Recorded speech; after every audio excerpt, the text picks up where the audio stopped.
Can you hear those children next door? There's a children's Just slightly, yeah. I mean, that's a sound you probably haven't heard for no, not for many years. 33 years. How does that sound to you? Nice. There's a few things we've got to get used to now that I'm out. It's going to be a bit complex, but I don't think it's anything I can't cope with. Of course, they'll be very interested. I think everything out is beautiful myself. It's just a matter of getting used to it. On March the 8th, 1969, Britain's two most notorious gangsters, the Kray twins, were sentenced to life imprisonment for murder, with a recommendation that they serve not less than 30 years. Reggie Kray was released from prison in August 2000 on compassionate grounds, suffering from terminal cancer. From hospital, he gave his first interview, during which he discussed various aspects of his life. Reggie died shortly afterwards.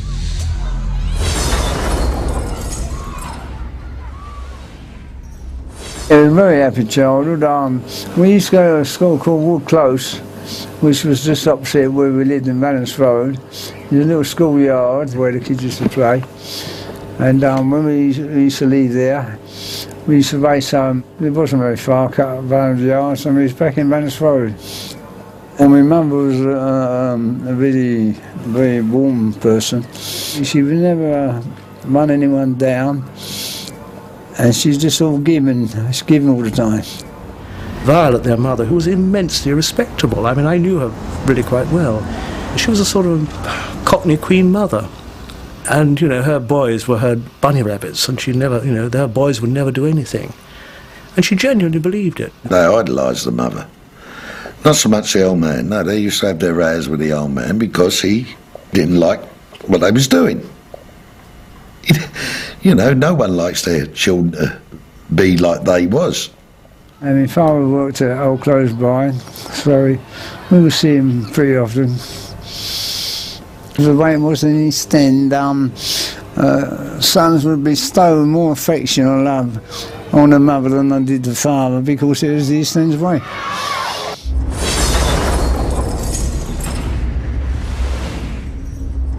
When I was a kid, we all looked up to different people. They might have been a footballer or a fighter, most certainly a fighter, a boxer, or a villain who fought in the street. Sonny Muller was one. He was heavyweight fighter and he was heavyweight villain. And then there's Tommy Smithson. He used to fight in the Merchant Sea as a sailor. Lots of fighters from the area, you know. The old grandfather was a hero for them. He was called Cannonball Lee, the Southpaw Cannonball. He used to be an old boxer who then did musical turns. Well, it was like a normal thing, an old bare-knuckle fighter them days. My grandfather was a bare-knuckle fighter. Twins idolised him. It was honest money, hard money. And I think that was the reason why everyone in the East End wanted to box. We started off by going to a boxing fair that was in Bethnal Green Road. And we went to this fairground and it was so exciting that we couldn't forget about boxing afterwards. We just got carried away with it. The twins' elder brother, Charlie, had been a boxing champion whilst serving in the Royal Navy and was keen to encourage Ron and Reg.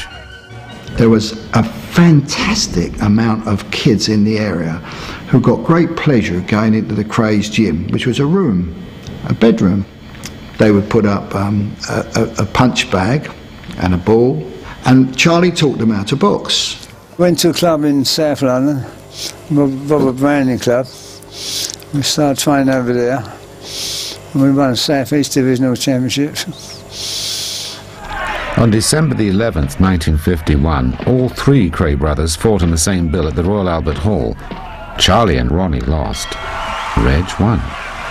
I had 55 amateur fights, 150. I had 7 professional, 7. I think he would have been British champion quite easily, quite easily. Ronnie was beaten several times because he never had the temperament, he never had the up here for it. And then when I stopped boxing, I started getting my left hook together more. And it played a great part in the street fights.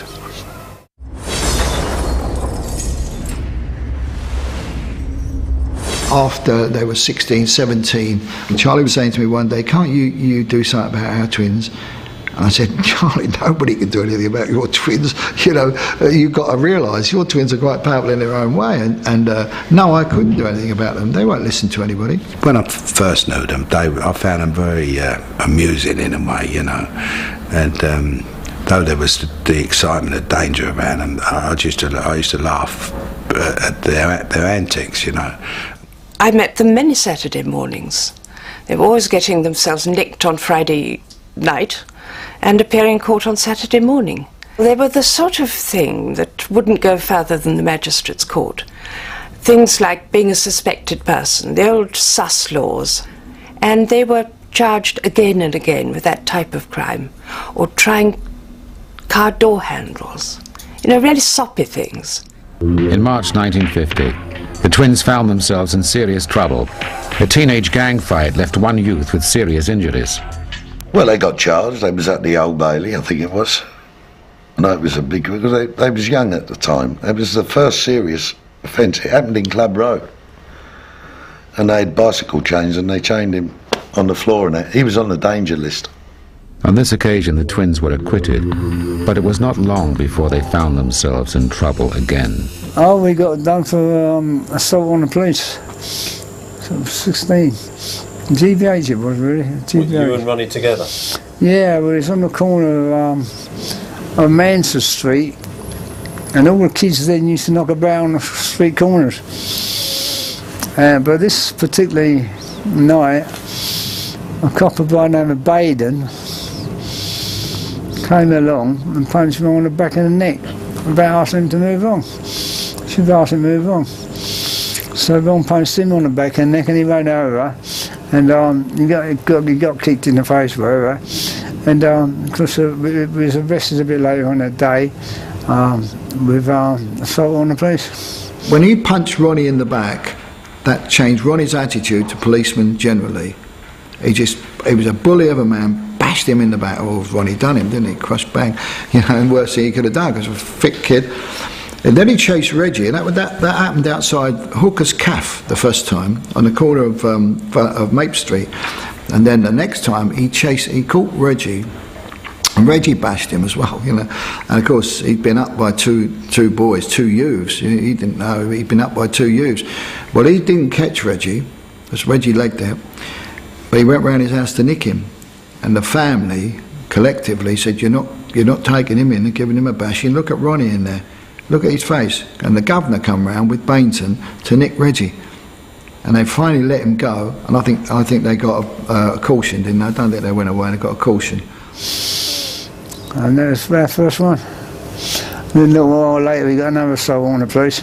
Got a month in the scrubs.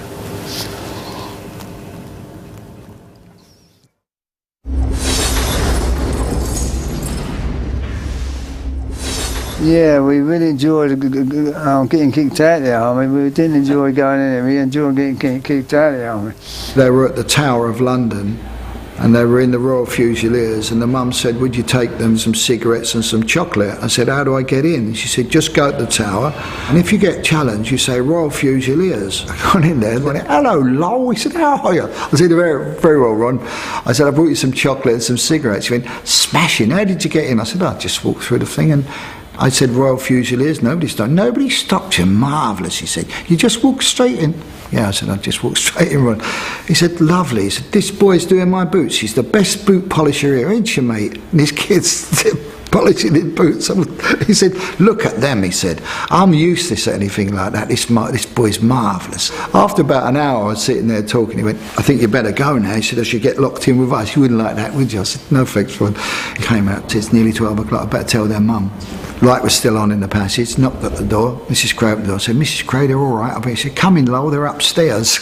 they legged it. One had got on a chair, put a tie around his neck, said, "Quick, quick, my brother's hanging himself." The guys come running, knocked him over, plucked him in the door and legged it, gone home. Went on the trot, you know. As soon as the guard opened the door, Ron grabbed him in the headlock, and which he's very good at. He used to knock him over. And as he was falling, Dickie Morgan hit him on the chin. That's the way it was, yeah. And I grabbed the keys off the one this side, and we just went right through that gate there, up through that one there, right across the parade yard. Well, it's all a caper. I mean, a lot of these stories originally became as a couple of Cockney wide boys, which is what they were originally. And they didn't want to fight in the army, so they banged their way out of the glass house, out of the knee. And we eventually got a court martial. We've done lots of other things, like burnt cell, we've done everything. So eventually we went to Shepton Mallet, to 9 months army prison. And we got dishonourable discharge. Got 9 months.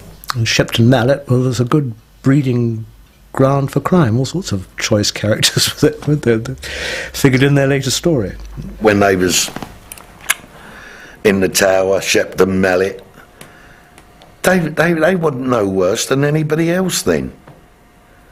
It was when all this killing and all that come about that they got worse than everybody else.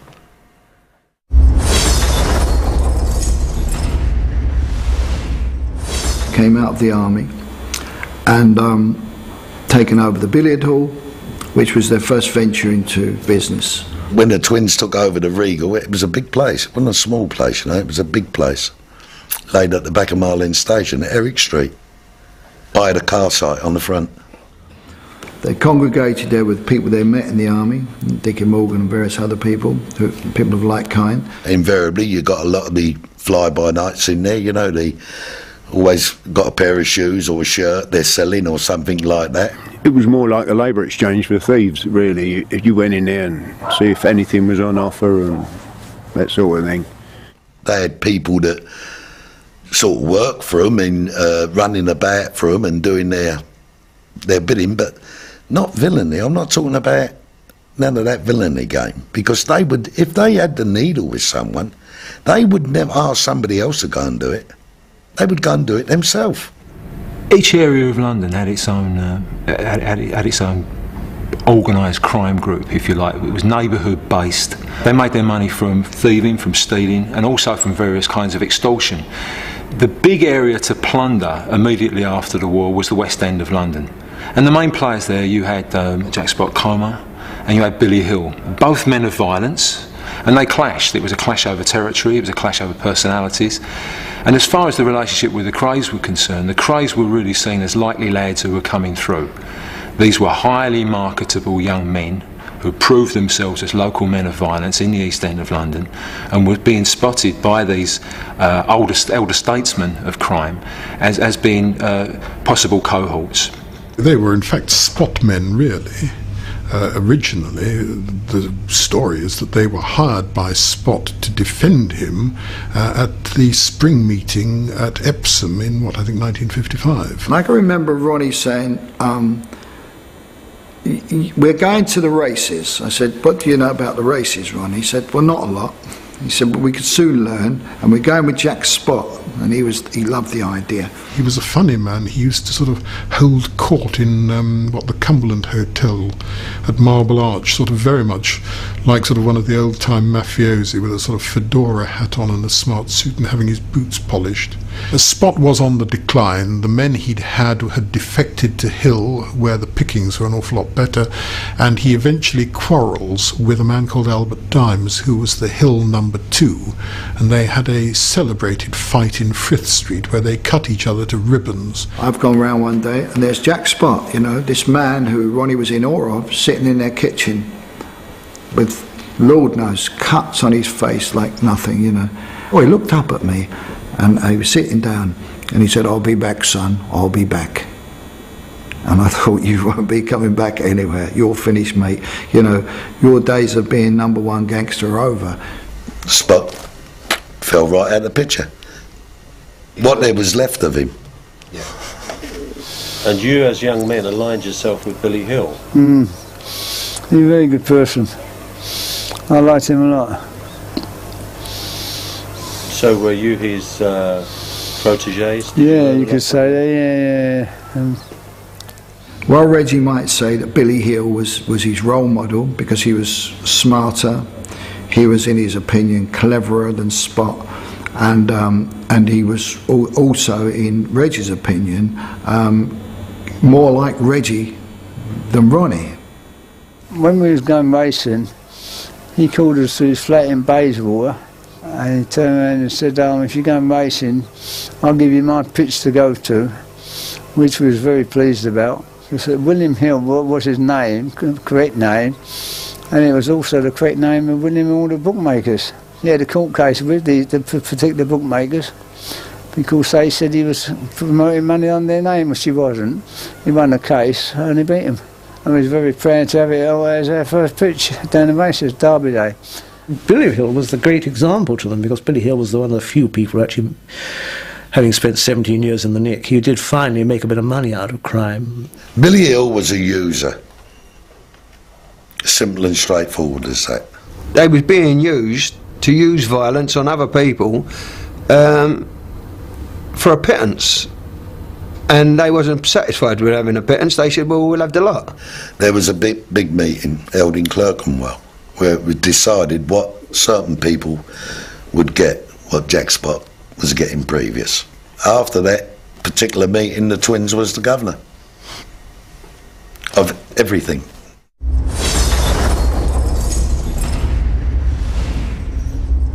Ron was pathetic. You know, he had a massive breakdown. He was certified, and Reg always had to look after him, you see.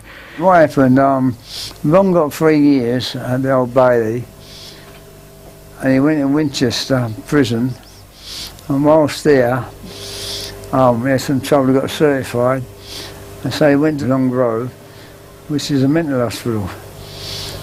And he decided that he wanted to have it away from there. He told me on a visit. When Ronnie was incarcerated in a mental hospital, there was a switch between Reggie and Ronnie. Ronnie walks out when Reggie's come to do the visiting, and no one seems to notice that Ronnie isn't Reggie, and vice versa for some time. And police were called, but I never saw any police because I was called before I was called enough to see the doctor. And he said, well, you're very fortunate, I can't do anything about this. He said, but you brought trouble on your own head, which I suppose I did in the long run because it didn't work out. Because Ron wasn't on any medication, so he eventually had to go back to Long Grove prison. But he had all the papers at the time, so he enhanced their reputation a bit. Why Reggie done what he done to get him out of there was crazy to begin with, because Roddy needed medical attention. He's always needed medical attention.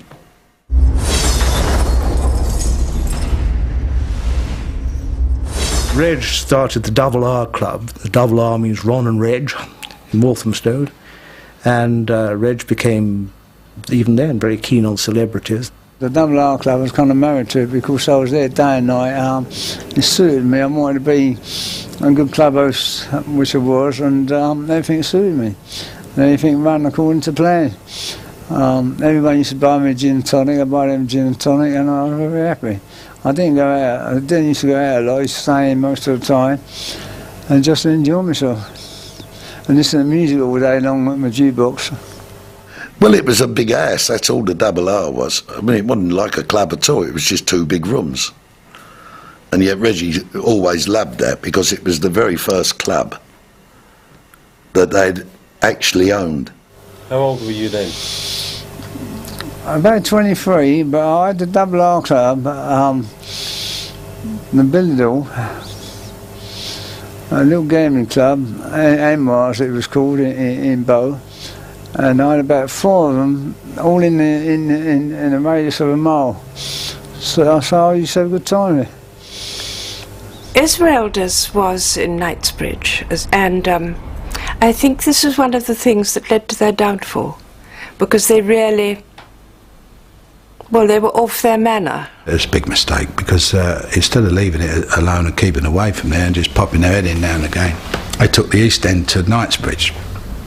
You had second cousins to the Queen and all that going in there, all high people, all with something wrong with them. I'm sorry, you know, every one of them had something wrong with them. They liked boys, or if it was a woman, she'd be a lesbian or something like that, you know, cranky, all a lot of them. But Ronnie, you couldn't sit him amongst them type of people. You know, he would stick out like a sore thumb. And I suppose the Knightsbridge set, they found it amusing to start with seeing all these scar faces and pug uglies roaming around. But they're sitting down with a East End cab driver and a lord and lady, somebody sitting the other side, you know. And then of course, when a few checks were made out and they were a bit late being honoured. The twins wouldn't 2 or 3 weeks go by and they would be around putting pickaxes through Rolls Royces and things like that, you know. The next club they had was the Kentucky, which had a big splash there, a lot of celebrities there. They knew one thing about them, they did know a lot of good top celebrities, you know what I mean? Judy Garland, as you know, all them sort of people. And it was always packed 7 days a week. But again, the twins never earned no money out of clubs. Because the simple reason is everyone would come in, they was buying drinks for. They put their money about, they had no sense with money. Money was worthless to them. They just spent it as fast as they got it and give it away. If you said to him, I like your watch, he'd take it off and give it to you. Ronnie, he was so generous in that way, you know. For Ronnie, it was never really about money. For Reggie, it was really about money. Reggie wanted to be an adept businessman. Ronnie would never allow it. Ronnie would go to wherever they were working and he would take whatever he wanted, whatever it was, right? If they had £200 in the till, he'd give me £150. They had loads of clubs in the finish like pissholes, not like clubs at all, you know?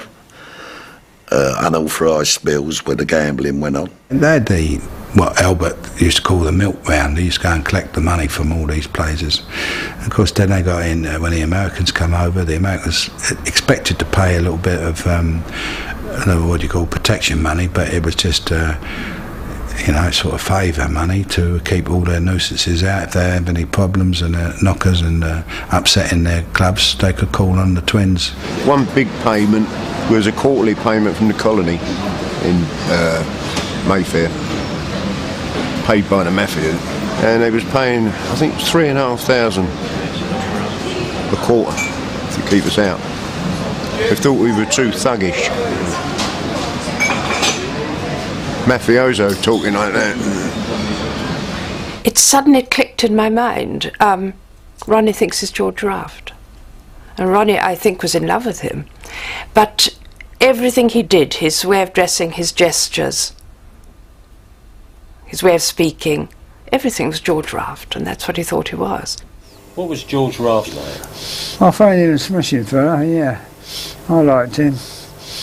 He's no different to the films, and he's just like he was on the films, really. There they all were, in this background of 60s culture booming around the West End and the Chelsea set and this whole area. And they were this weird pair.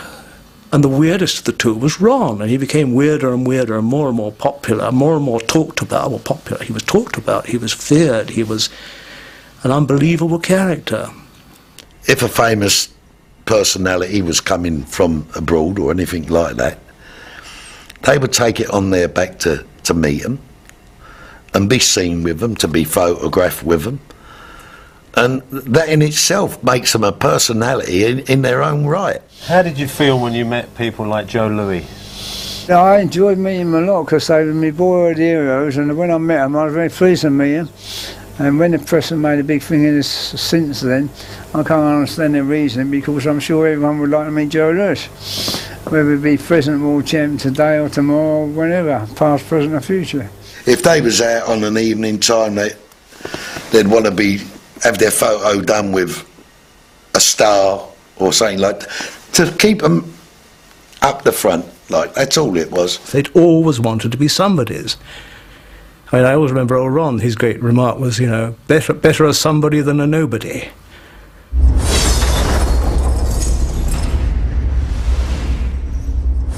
It was like a family home, you know, and it was just a small little terraced house, and the twins and the mum and dad slept upstairs. There was a front room and a little kitchen, you know. It was a tiny little place.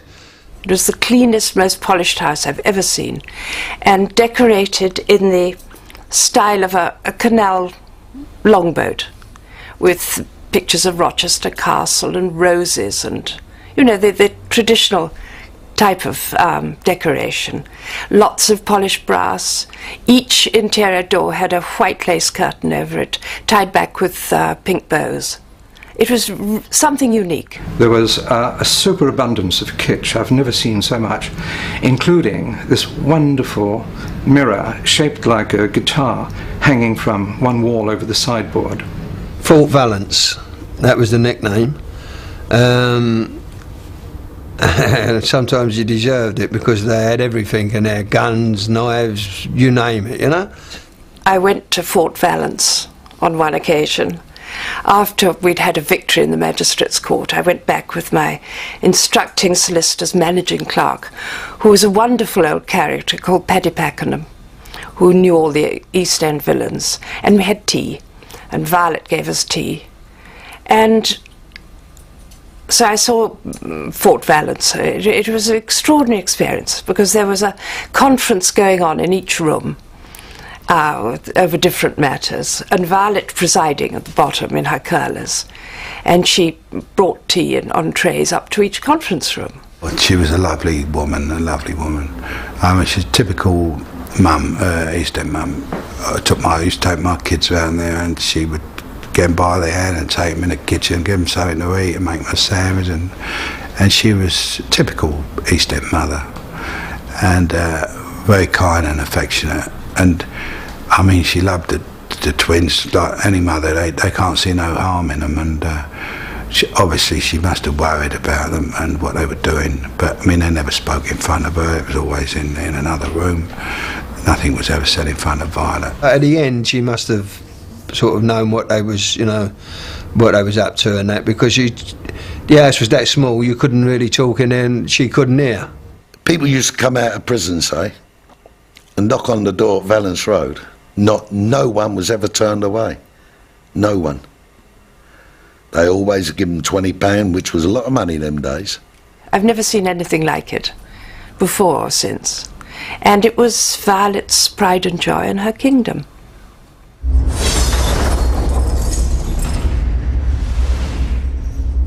There was no question, Ronnie Kray didn't want to do anything other than be a gangster. He knew there was money in being a gangster, but the power was more important to him. He wanted to be Legs Diamond, Al Capone. He wanted to be the Colonel, you know. He wanted to be feared by people. He loved being feared by people.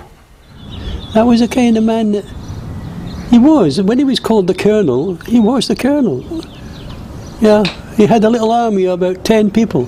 He could call on other people, but nothing to do with the firm. They were fantasists too, so they loved gangster movies. They loved the idea of being gangsters. It was very interesting once. I remember asking Ron, saying, "Ron, what books have you ever read that really influenced you?" Got a very funny answer. He said, "Oh, 2 books." He said, one was Boys Town, because it's all about boys, and I like boys. I said, "What's the other one?" He said, "It's Anthony Nutting's book on General Gordon." He said, "I love General Gordon, he's my hero." So I said, "Why?" He said, "Because he was gay like me, and he faced overwhelming odds and died like a man." Ronnie wanted Reggie to be like him. He wanted him to think like him, and Reggie wasn't that type of person. He wasn't... Reggie could have an argument with you, like everybody else, and he could hit you on the chin, walk away and forget completely about the argument. Ronnie couldn't do that. You know, Ronnie would, mentally, he would want to really hurt you, and hurt you bad. Ron was terrifying, if he wanted to be. He really could look so evil. I mean, to hear Ron say, "You cunt," was in a way no one has ever said it in my life before. You wouldn't insult Ronnie. You wouldn't say one word about Ronnie. Because if he heard of it, he would come looking for you, yeah. He'd have a couple of midgets to come along, you know, because he had a touch of circus thing, of old East End circus stuff, you see. And these midgets would come and say, "Hello," they'd say, you know, "we're friends of Reggie and Ronnie. If you don't tell the truth about us, we'll kill you." bang, bang, you see. And the pub would roar with laughter at this. Ronnie Kray was insane at certain times in his life. He suffered from paranoid schizophrenia, which isn't controlled by medication, is very dangerous. He was partially sedated by an old East End doctor who I used to know, called Dr. Blasker, who used to prescribe pills to him, and they weren't the right pills, and Ron would come out of this state, but he wasn't properly sedated. Blasker looked after him ever since he was about 17 onwards with pills, yeah, every single day. Well, it quietened him down, there's no two ways about that. I mean, from a raging lunatic, he would be sitting there like a zombie. He wasn't the same person one day as he was the day before, you know. And the influence he had over Reg, in my opinion, was great, you know. And not only Reg, 90% of the other people in the East End that he worked with, you know. Not so much Reggie, he wasn't too bad in that respect. It was Ronnie. Ronnie was looking for a kill. Reggie was more businesslike, a bit more sensible, violent. Don't worry about that. He was a violent, vicious man, but it was more directed. There was more reason behind his violence. Where Ronnie done it for fun. Went to Esmeralda's barn in Knightsbridge. When I walked into a kitchen. Ronnie was standing opposite me as I walked in. And when he turned, that's when I see these, I called them pokers, but they were cold steels, what they sharpened knives on. You know, he had them on the gas. And I thought to myself, hey, he's trying to fight me, like, you know what I mean? Anyway, he come over with a poker, and he started burning my hair off. You know, I had thick curly hair then. And he come up to me and he just went, psh, like that, and then he put it across there. And then he took that poker back, and he went back and got another one off, and he held it across my eyes there. And I shut my eyes then. So he said, open your fucking eyes, he's saying to me. I thought, so blimey. He said, now I'm going to burn your fucking eyes out. Now all this is melted now. And someone at the back, they just shouted out, no, Ron, not that. And he just, like that, switched off. He walked away. He said, right, you can go now, as if nothing had happened. You had to be on your guard with Ronnie, like 99% of the time, you know? Because, as you say, he was never the same, you know, one day to the next. Ronnie gave me a gun in a club in the West End. He wanted Connie to be shot. He said, don't shoot him to kill him, shoot him in the legs. Connie was in the toilet then. And I went in there, and I said, Ronnie wants you shot. There's the gun. He got out of the toilet quick, and that was it. I went back and I says, he's gone out. But there was many a time that Ronnie and Reggie spoke about knocking Connie off. A week later, he'd change his mind, and Connie would be back on the firm. That is how the Colonel, Ronnie Kray, carried on. Just lunatic.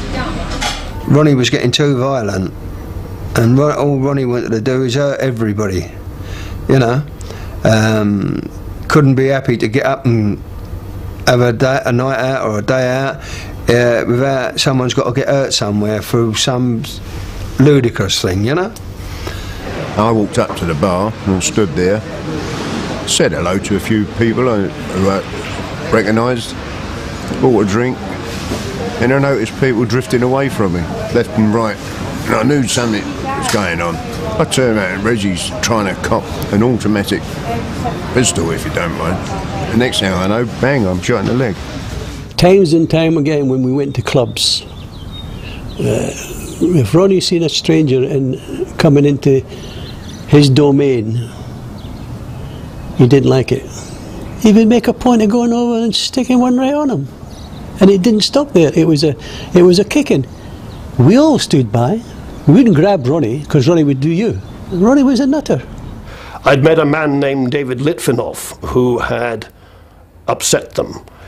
He was a good informant of ours, but we didn't run his name in the paper. He told us a lot of what had gone on. Litvinoff had his mouth widened with a sword, I understand that Ronnie had held it in two hands and done that to his mouth while somebody else was holding him still, and widened his mouth. And it was a gesture that he'd made to enforce something that David Litvinov had said, and it was a case of, well, if you're going to use your mouth like that as a big mouth, I'll show you what a big mouth looks like, and cut his face nearly ear to ear.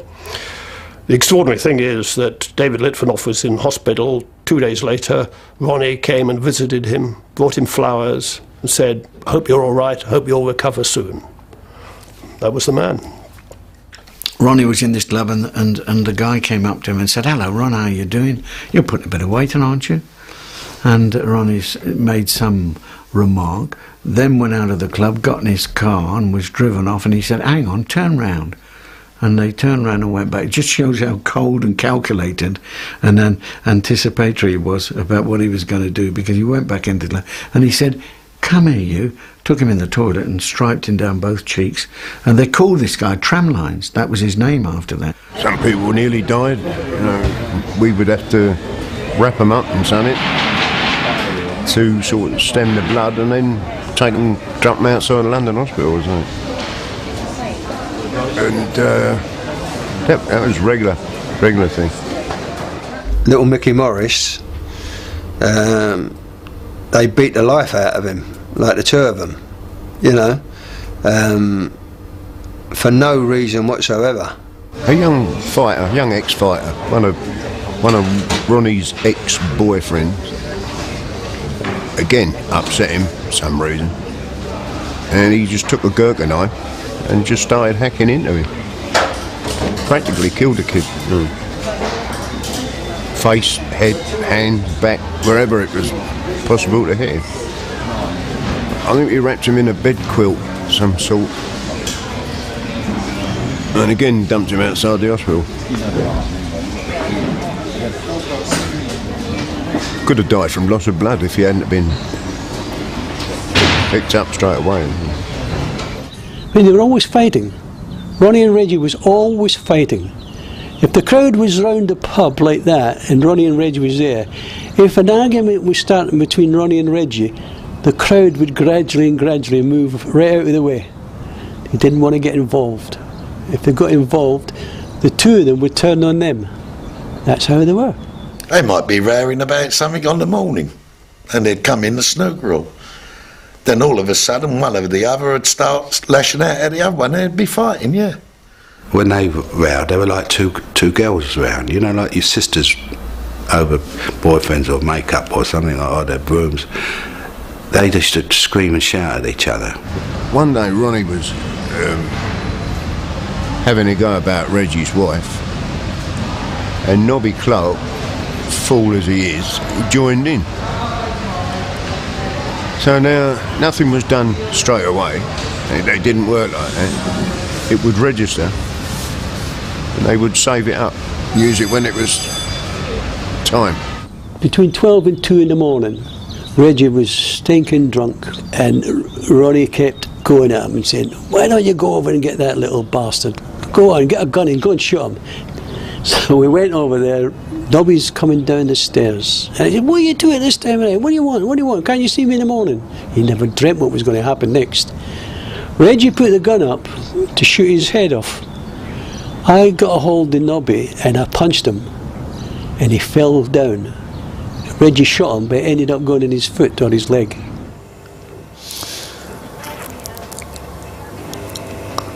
It's very difficult to apologise in some cases, but not in others. But I suppose if I've been a bit too violent over the years, I'll make some apology about it, but there's little I can do about it now. So again, it's no good reflecting back. It's pointless, negative.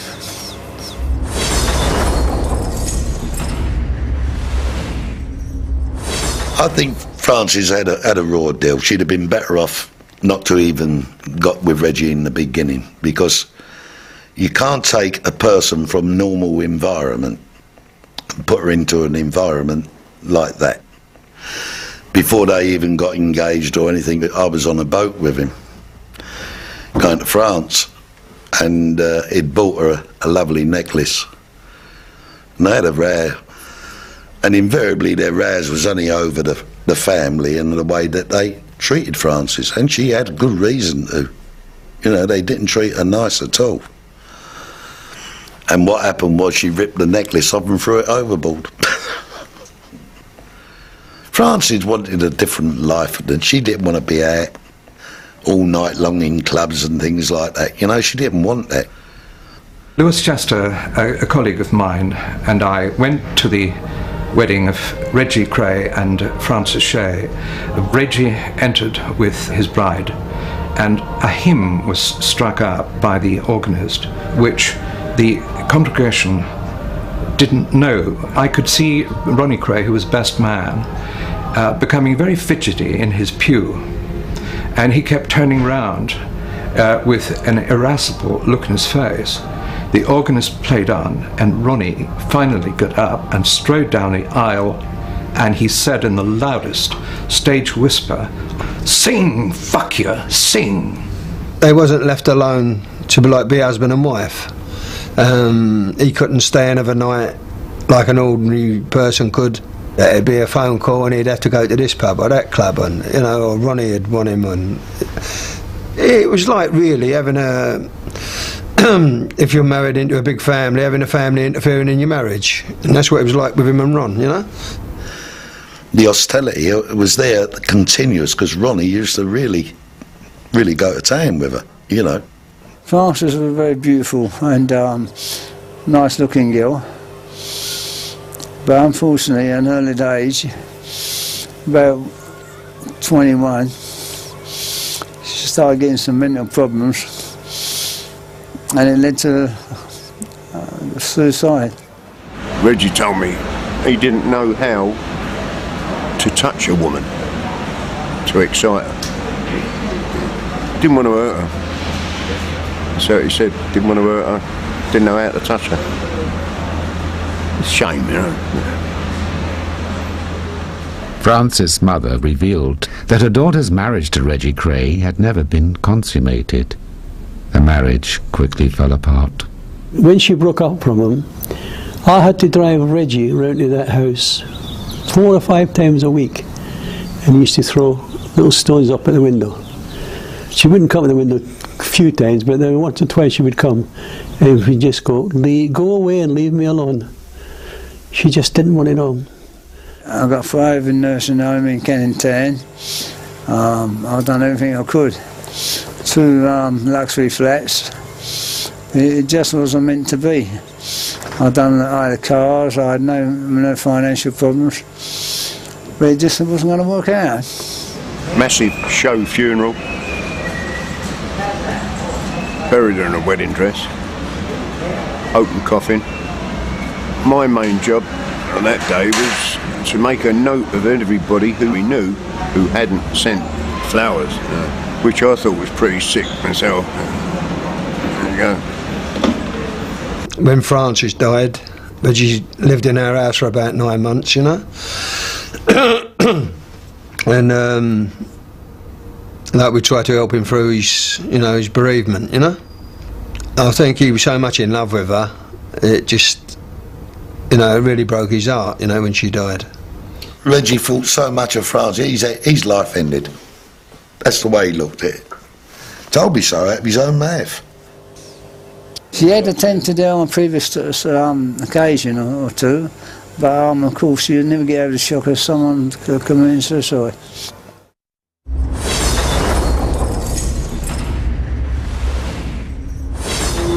For some time, the Krays had been competing with a rival firm from South London, the Richardsons. An all-out gang war was imminent. Ronnie always wanted to shoot somebody who was in the firm from across the water. He hated the Richardsons, absolutely hated them. He always thought that the Richardsons would come along with the guns and there'd been a right shootout. We'd all been paired off, given a name, an address, where they drank, girlfriend's house, wife's house, all that information. And we were just waiting for the off. The call to arms never came. The Richardson gang were involved in a shootout at Mr. Smith's club in South London.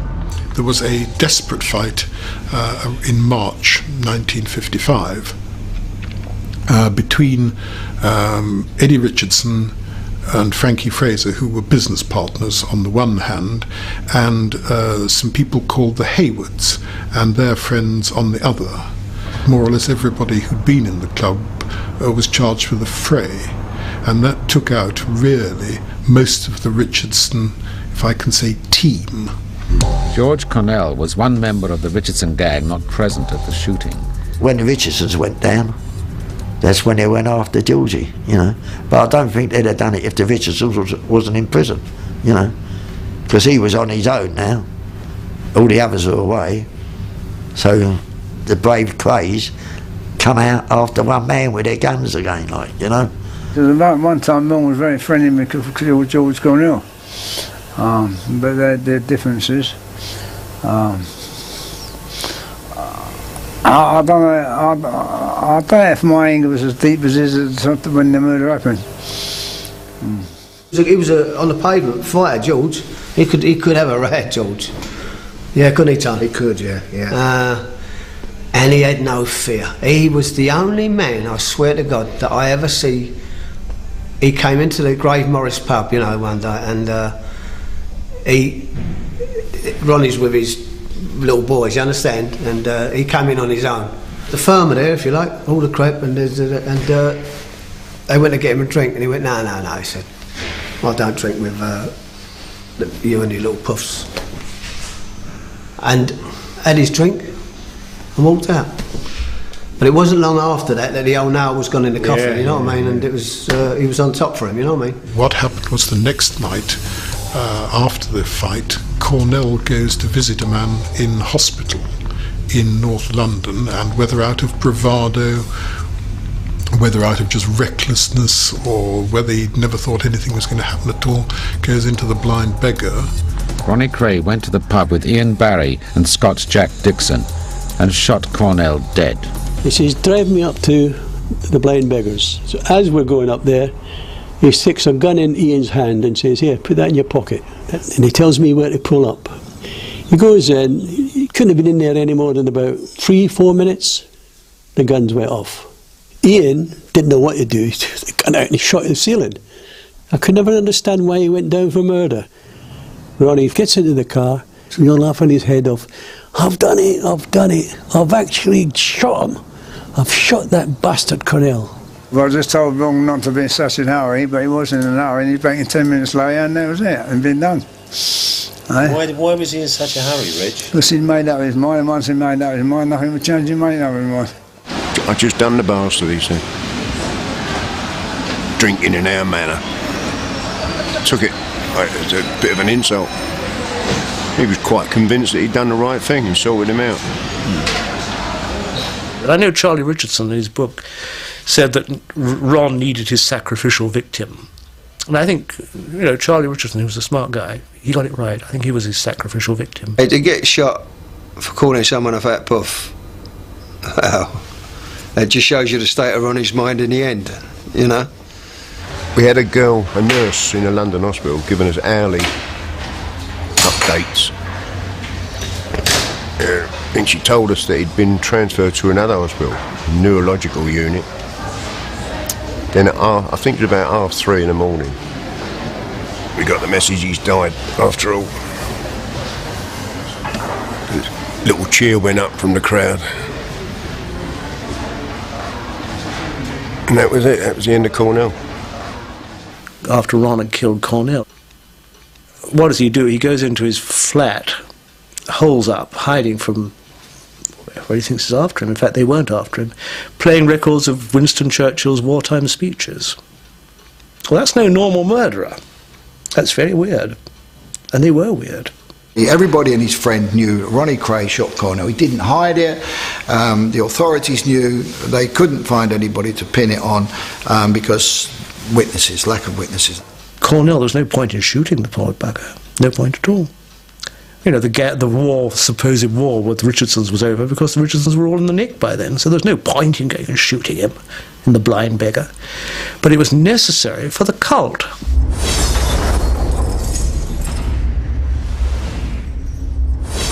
By December 1966, the Krays felt invincible.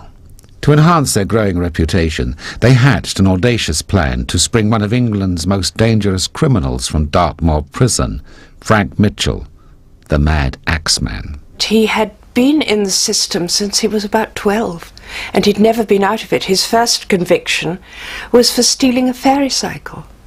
And the dreadful thing was that from that moment, his life had a ghastly inevitability in it.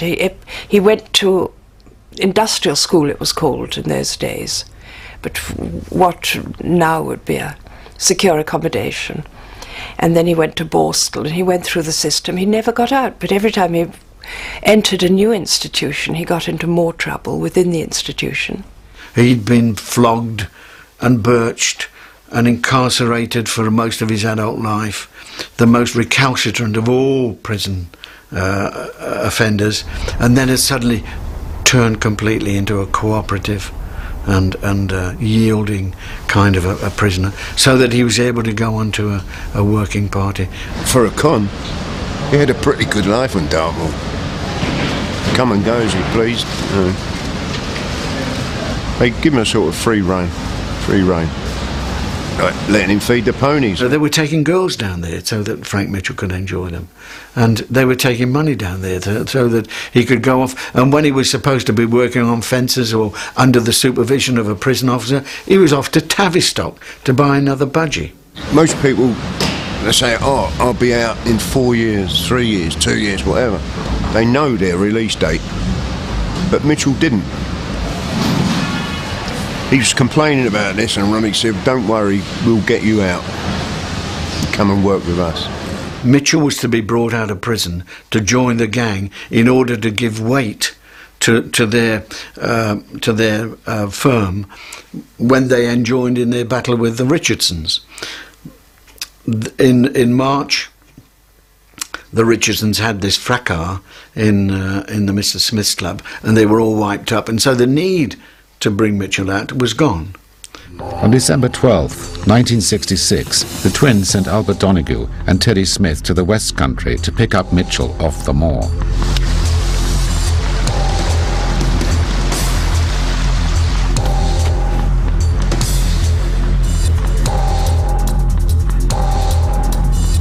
The day we picked Mitchell up, we came up from London, came off the Exeter Road, over the hill here, parked up here, as was already planned.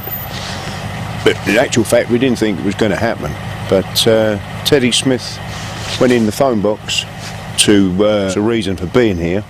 It about 20 minutes, and then Big Frank strolled round the bend here, as though he owned the place. In the car, got him changed, took a big, bloody great Tarzan type knife off him. Then we packed all his prison gear up and chucked it over a hedge, where it was found a couple of days later. And we were home in London before it was on the radio.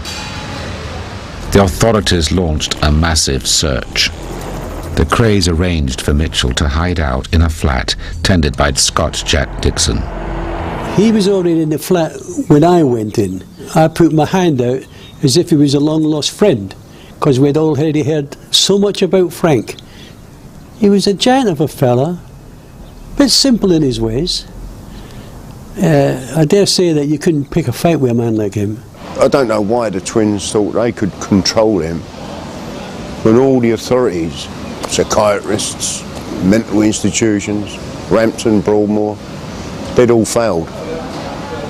That they, for some reason, thought they could control him, but they couldn't.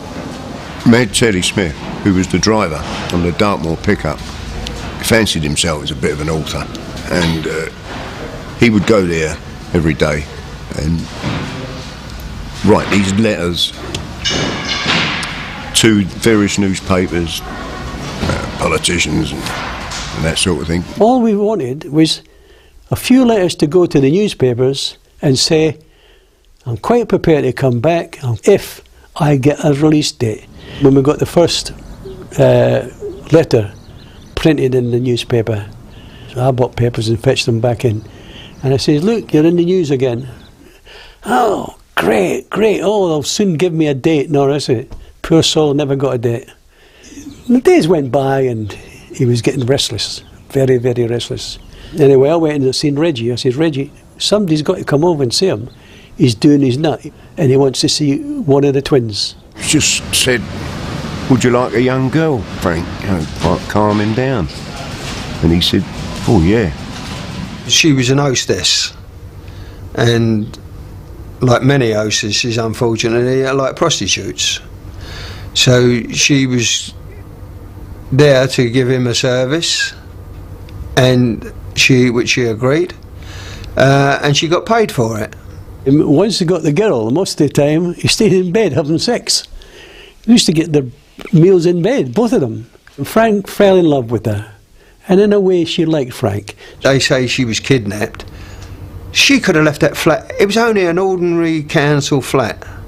She could have left there any time she wished to. I mean, he had to sleep, and while he was asleep she could have got up and walked out the door. We wouldn't allow her to use the phone. She was a prisoner. Not that she knew about being a prisoner, but she was a prisoner because Frank didn't want her to go. And he started getting a bit edgy, and he said if the twins didn't come and see him, he'd go and see them. He knew where they lived because they'd been writing to him when he was away, and they took this as a threat. And this plot was hatched. Get rid of him. They had their reputation to live up to, and if they offered him up to the police and got him arrested, sent back to prison, how would that look and how would that stand? So Ronnie being Ronnie, he wanted him to disappear off the face of the earth. I could perform these sort of tasks without any problems, and I've always said, I said, but this is the last one. When I said, you know, I'm not getting involved in any more after this, you know, this is it. I said, do this one favour for me, you know. And it was Christmas, building up to Christmas week, and I've got a business to run, I've got kids, I've got the boozer to look after, and all the things that were going on at the time, bits of aggro indoors. I mean, you get all this, and this is on top of it all, you know. It's the last thing I wanted, I needed to do, or be asked to do. I was very reluctant, really, but they gave me word. I said I'd do it, I'd take care of it. It was a plot between Charlie, Reggie, Freddie Foreman. I was present in the house, but not in the room. There was another guy, the guy who owned the house. And then they came out. Charlie came to me. He said, I want you to meet Freddie, Canning Town Bridge, make arrangements to get Mitchell out of the flat, because he trusted me, because I got him off the moor. So I was used to get him out of the flat, separate him from the girl. Telling me he's going to the country to have Christmas with Ronnie. And Ronnie don't want any women running around the place. He went for that. Led him out of the flat, into the van. He left the flat with Frank Mitchell and walked round the corner, and he was to just put him in the back of the van and go back to the flat. Why? For whatever reason, he climbed up in the front, I don't know, because he wasn't supposed to do that. On the left-hand side is Freddie Foreman and Elfie Gerard. Callaghan gets in the passenger seat. Once the door slammed, they started firing. Then Mitchell's still moving and groaning on the floor. So Gerard said, I'm empty, give him another one, Fred. Now he leaned forward and done him behind the ear. The situation in the van got out of hand, and it had to be done there and then. Yeah. It wasn't the plan. The plan was to get well down the road. But things don't always work out as you expect. We all heard the shots, and we commented on it. Well, Lisa was the first. She screamed, they've shot him, they've shot him. She wasn't a fool, the girl.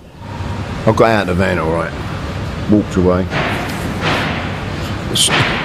Still wasn't quite sure whether I'd get one in the back of the nut or not. But 5 minutes, maybe less than that, Albert come back and says, he's gone now, get your gear, Lisa, I'm taking you to Reggie. But Albert assured her, nothing will happen to you. I briefed her, I said, when you go and talk to Reggie, don't mention bangs, otherwise you'll go swimming. I said, you just go there and you say, where do you think Frank's gone? Say he's gone to the country to be with Ronnie. That's what he told me. And leave it at that. I said, if you start talking about bangs, it's all over. Anyway, she passed that little interview. And she survived. He cried. Yeah. So that's how much Reggie knew about it. He broke down and sat on the stairs and cried. 11 days after Mitchell's escape from Dartmoor, Foreman, with the help of a trawlerman, disposed of the body at sea.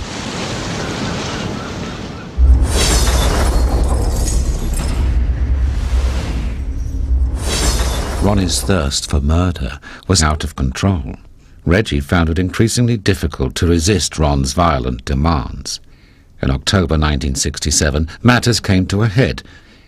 A local villain, Jack the Hat McVitie, had upset the twins and was unfortunate enough to be in the wrong place at the wrong time. I didn't like the fellow McVitie. I want to get rid of him. Oh, he did everything wrong. He's very uncouth. Very uncouth. He's loud and aggressive, which I find is a vexation to the spirit. And indeed, he was just something that was stood for everything I despised. Whenever I see the film Mean Streets with De Niro playing the part of the guy with a hat who causes all this mayhem, that's Jack the Hat. That character, when I look at it, you know, completely untrustworthy. He didn't care tuppence about them, Jack. He wasn't frightened of them. No. And this is where he was an embarrassment to them.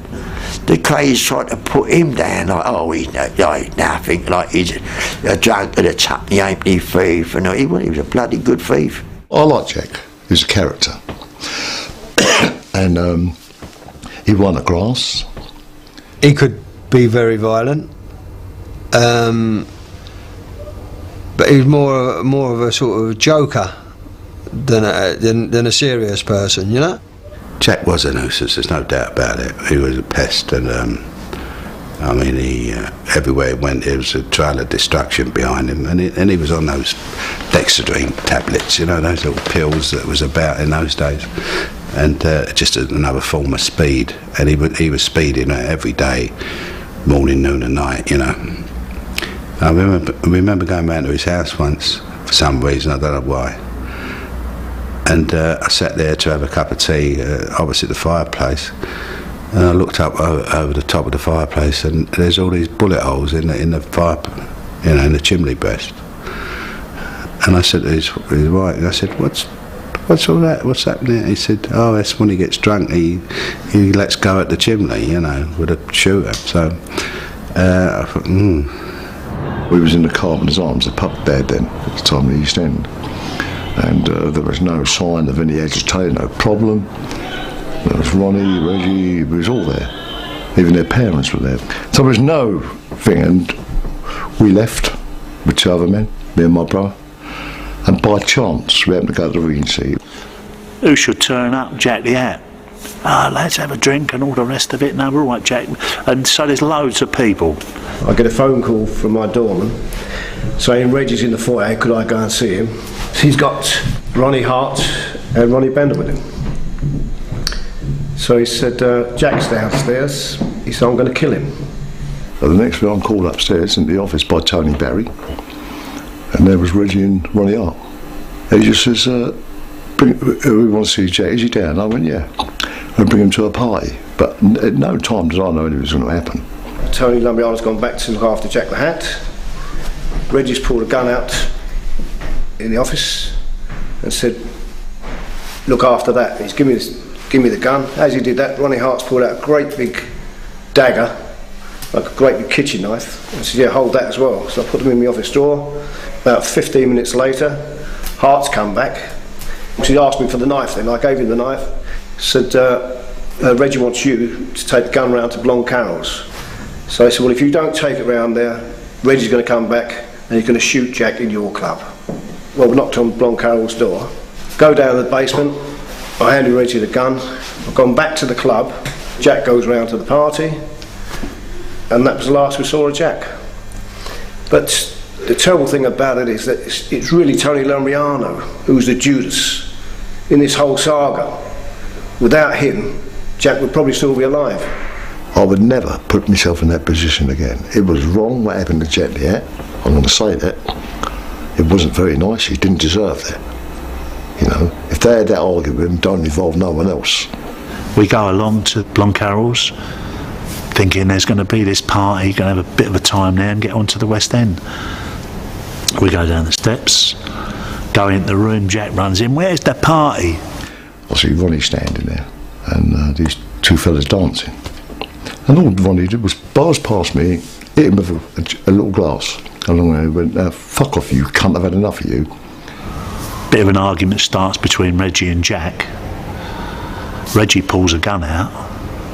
I think he's going to frighten him, you understand? Goes click, nothing works. That was the first time I seen the gun. That time I seen nothing. And it didn't seem to me that they knew what they were doing.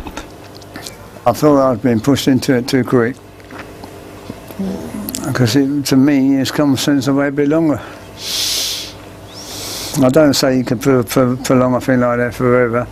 I see it was getting a bit close, but so it's still debatable. But so I had a lot of frustration in me and anger. Probably more anger that night than the other night in my life. I can't handle it. I walk out the room and Connie White comes to me. I'm really upset. I'm torn between frustration, anger. Well, they said that Ronnie was urging him on doing comedy. It was not Ronnie Kray. I had no need to protect Ronnie Kray from anything. It was Ronnie Hart who held him. And he had him right behind, he had his arms pinned back and was urging Reggie to do it. I can't go to Jack's rescue. If you want to know what I really felt, I felt a coward. It's hard. I never seen a knife. I don't know where the knife come from. It was over before it happened. And Ronnie came out and said, what's the matter with him? And Connie said, well, he's upset about all this. Ronnie said, take him home. It didn't seem real. It didn't seem real. And next thing is, cool, people are going everywhere. There's an act of anger, rage, and frustration, because I really did want to hold it up a bit and do it a bit more neater than I did, but I never got around to it. So the night was destroyed from early on, really. Should have been done different, but it wasn't. What happened between him leaving that pub and meeting him at the Regency? Something happened in that short period of time, within an hour. I had a bit of an argument with Ron, didn't I? I had conflict with Ron that night. And it spurred me on, you know. The guy was at the edge of a nervous breakdown. His wife had just killed herself. He was drunk, he was drugged, he was dominated by his homicidal old twin. These were all the things that it was about. He stood there, and the words he says to me, fucking get rid of that fly under the train, that was it. Now I'm in the picture, fully in the picture. And it's not even my argument. Nothing to do with me. If it was something wrong with him, yeah. Well, a lot of the people around, I think, were involved, and they were drinking too much. A lot of the other characters in the scene, who I won't name. I think a lot of other people do. It was a mess. It was something that got out of hand. It should have been controlled. Shouldn't have happened. McVitie was stabbed to death. The Lambriano brothers, along with Ronnie Bender, were left to clean up any trace of the murder. I went upstairs and there were two little kids asleep, Blonde Carroll's children. And I went in there, I gently took the eiderdown off their bed, not a duvet, they had a kind of a cover. There were blankets underneath it. And I took it downstairs, closed the door gently, took it downstairs. There he is lying on the floor. Now what do you do? We rolled him over, and underneath him was all this congealed. The nearest I can think what it was like was if you went along to the butcher's and you bought some liver. There was all this kind of livery stuff, a lot of it and all, which was like congealed blood. And we wrapped him up in the night down and got him up the top of the stairs and got him in the back of his motor. Put the body on the back seat of the car, locked the doors. Then we went back into the house, finished up doing what we had to do. Then came the time of a big question mark: who was going to drive him away? There was an argument about who was going to drive him away. And rather than argue, I said, I'll fucking do it. Amongst all that madness, that night, for somebody to say, I'll drive that car over to South London, it took, took a lot of courage to get behind the wheel of that car. They followed me. And we just wanted to get rid of it. No set plan to put it anywhere. We lose him coming up out the tunnel. And it's fairly ironic this, that we drive around for maybe about 20 minutes looking for Tony, and we finally found him. The car, Jack the Hat's car, had run out of petrol right outside a church. When they left it there, they went back to told Ronnie. That's when he screamed his head off. You know, you've put it right on Fred's doorstep, which makes me implicated me. And then knowing that I'd had a row with Jack at the casino when he pulled a knife on a croupier some months earlier. It just seemed that over South London there wasn't a lot of love lost between us, that it could be left over there and there'd been a killing in South London. The police would be looking there rather than in the East End. By coincidence, it could have been anywhere. It could have been anywhere. To me, that was another world, nothing to do with me. It was never done. It was just one of them things. We dropped Ronnie Bender off at over at the other side of the Blackwall Tunnel down in Popular. What we weren't to know, that Ronnie went and found Charlie Kray and told him he'd done it all. We weren't mentioned. Instead of getting a pat on the head, Charlie blows his nut, because whatever, he didn't want that body over the East End, over the South London. That put it firmly on somebody else's doorstep, on Freddie Foreman's. Again, Freddie Foreman was asked to dispose of the body. Reggie had committed a very public murder. It was Cowley and Hart who came over to my pub, knocked on the door and got me out of bed and said, there's a car been dumped, Jack's body in it. So I had to break into the car because the car had been locked and the keys had been thrown away. And it was just breaking daylight with the rain. It was rain. Thankfully, it was a rainy morning. And I looked in the back, and anyone walking by the car would see that there's a body laying on the back seat. I mean, it's only wrapped up, but the shape of the person was there. And there was all the old cleaners going to work that time in the morning, but they had their heads down because of the rain, you know. So that was convenient. Switched lights on. And my pal was across the road, tailing me off, minding me off, and I got it going, I got the car going, and the windscreen wipers wouldn't work. Oh, well, that's nice. It was a wreck, the car was a wreck. So I took a liberty with myself driving that away from there. Took him down the New Haven way to put him out to sea. So he had the burial at sea, and I saw the condition of him, and there was none of this cutting throats and pinning him to the floorboards and things like that. He had a couple of stab wounds in his back and front, you know.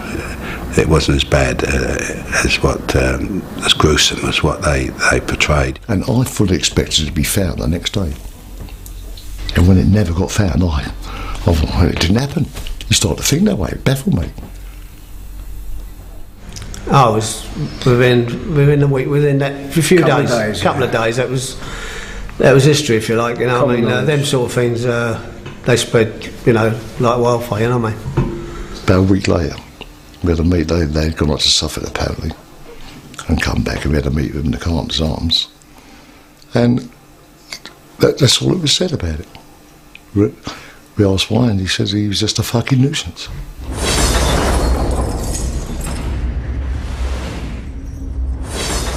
On the morning of May 9th, 1968, the Kray twins and other members of the firm were arrested by Nipper Read and his team and charged with the murders of George Cornell, Frank Mitchell and Jack the Hat McVitie.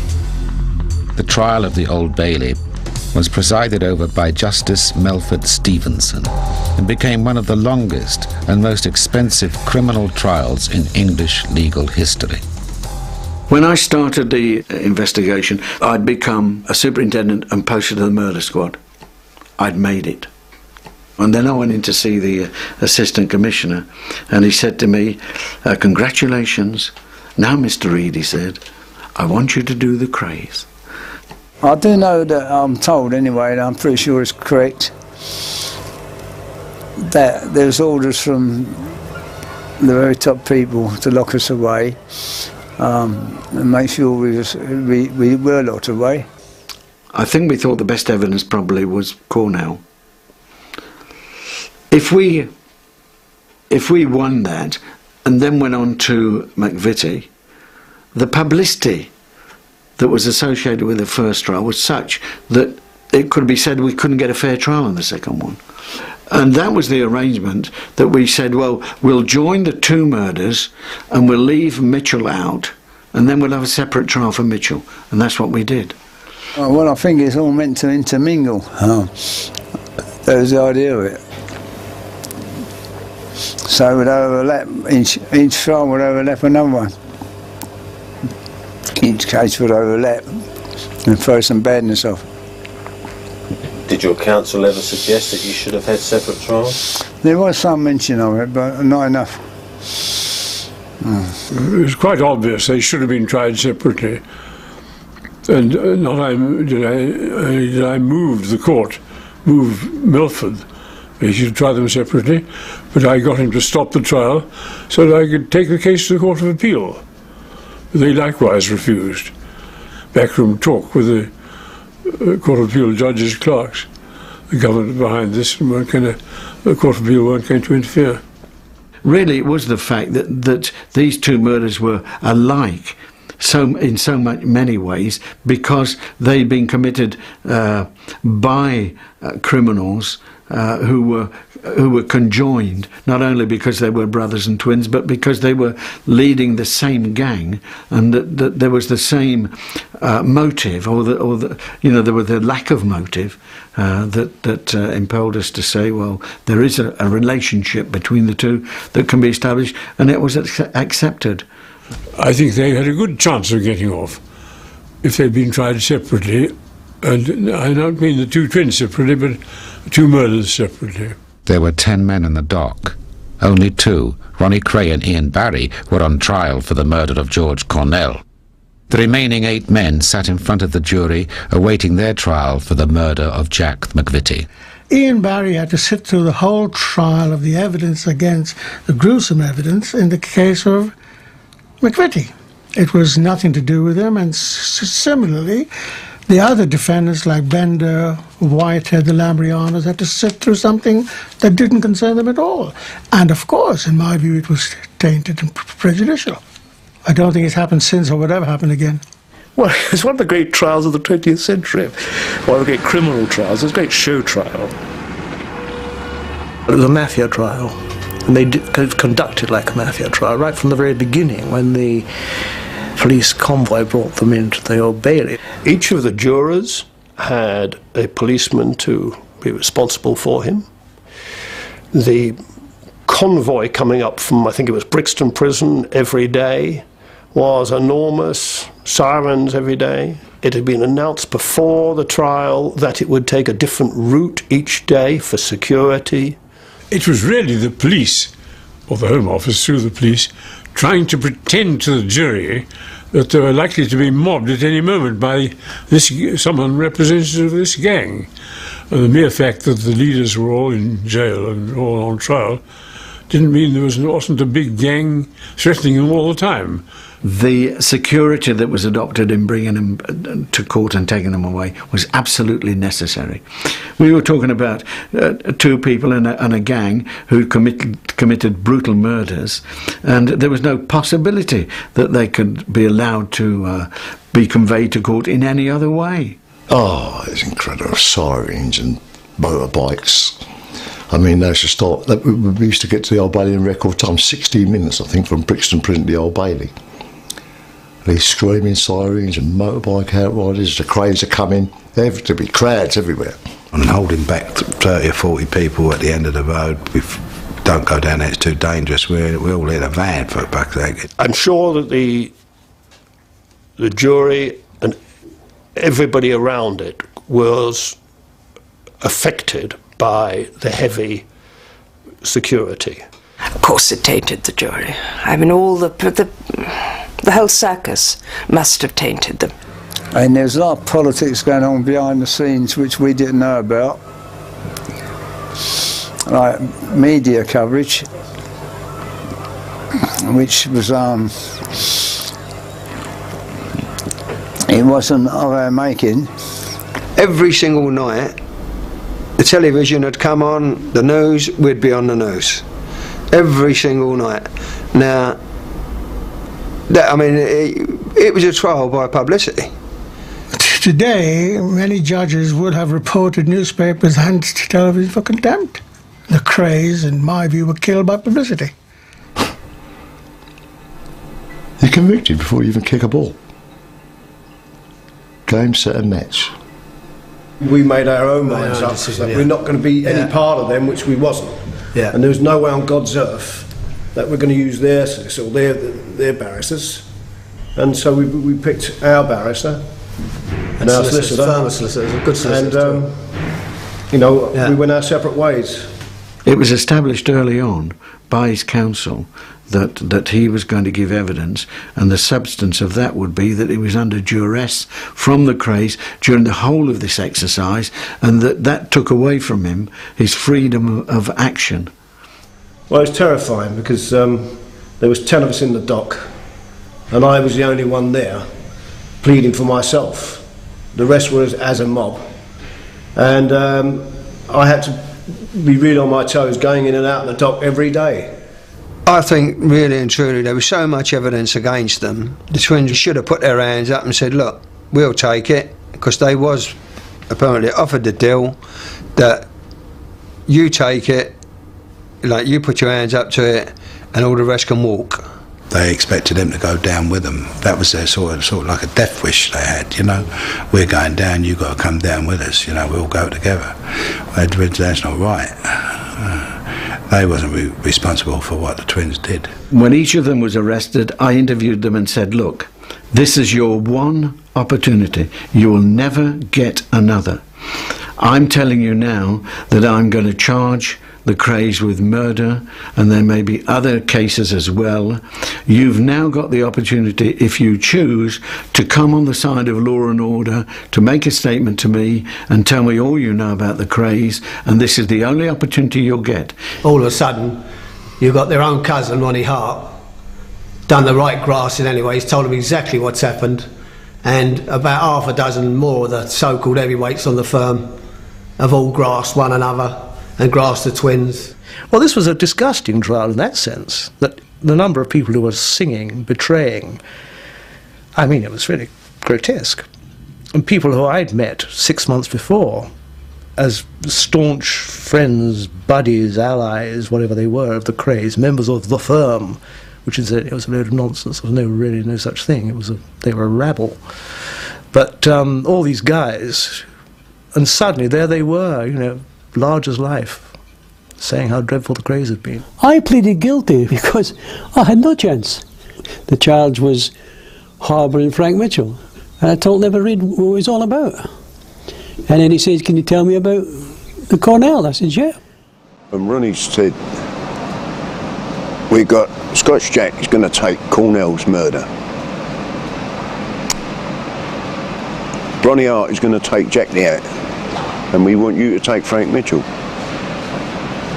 So I thought about it just for a few seconds, and I said, no, I ain't having that. Of course, you can't ask a man to do that. What sane man's got to say, yeah, I'll put my hands up to a murder and get a life sentence for something I've not committed? I mean, it's ridiculous to even think it, you know. Of course, he had to roll over. The loyalty of all the other gang members is something that's quite remarkable.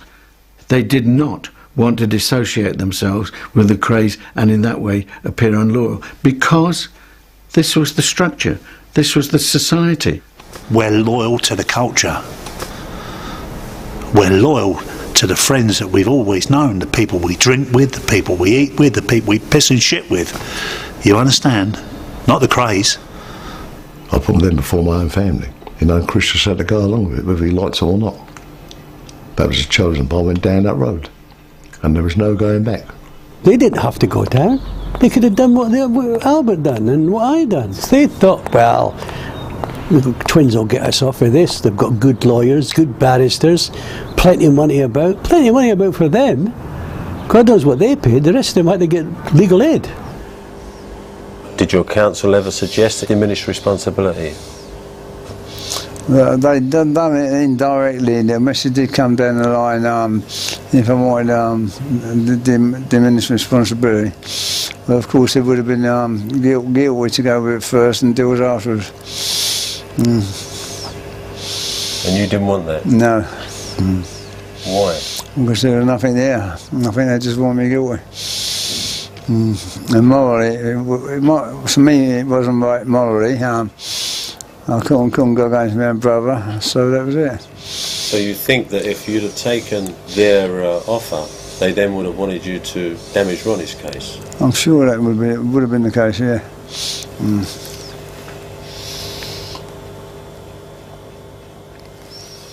No, diminished responsibility does not apply to someone who says, I never did it. It's as one would say, there's an alibi and self-defense. You can't have both. If he said, yes, I did it, then we look into what the state of his mind was at the time. But he always denied he did any of the offences. Justice Melford Stevenson was legendary for imposing long sentences with terse and often corrosive remarks. He had acquired a reputation as Britain's toughest judge, terrifying defendants and barristers alike. I thought he was just the judge for the case. I was very impressed by him because he brooked no interference, he stood no nonsense, and he made sure that people knew that he was the judge, it was his trial and things were going to go as he wanted it, and they did. And I think the jury were very impressed by him. The first day of the trial, we go in there and the defendants come up into the dock, and Mr. Justice Melford Stevenson actually has prepared, I think, 6x6 cardboard cutouts and expects each defendant to wear one round the neck with a number. I thought that was done purely to humiliate them, and in my view, very, very, very disgraceful. He decided to put numbers on us with pink ribbons. He said that they was confused with who was sitting in the dock. You know, they sat there looking at us long enough for 6 months. They should, you know, they knew who we were, all right. He wanted to call us number 1 and number 2 and number whatever, you know? I was the first one to say, what do you think, is we're in a cattle market here, you know? I didn't get these off, you're not putting that around my neck. They arranged that all of them, on the count of 3, should take them off and throw them down. I remember them rehearsing this, telling us they're planning this and rehearsing it in the cells. 1, 2, 3. 1, 2, 3. Throw them down, boy. But unfortunately for me, my counsel said, Tony, don't take yours off. You know, because we're all like this, going to throw them. He said, no, no, no, no. And he begged me not to part with mine. And I had to sit there with mine while all the chaps started tearing theirs up. I've been doing criminal law for nearly 40 years, and I've never come across any case where any judge has behaved in that manner. I'm sorry to say, judges are supposed to be the pillars of society.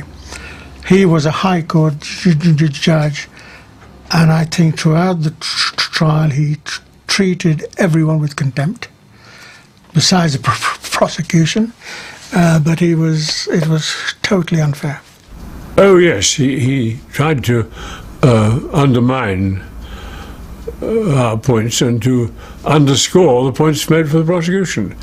There's no doubt of that, but that's within the scope of a wayward judge anyway.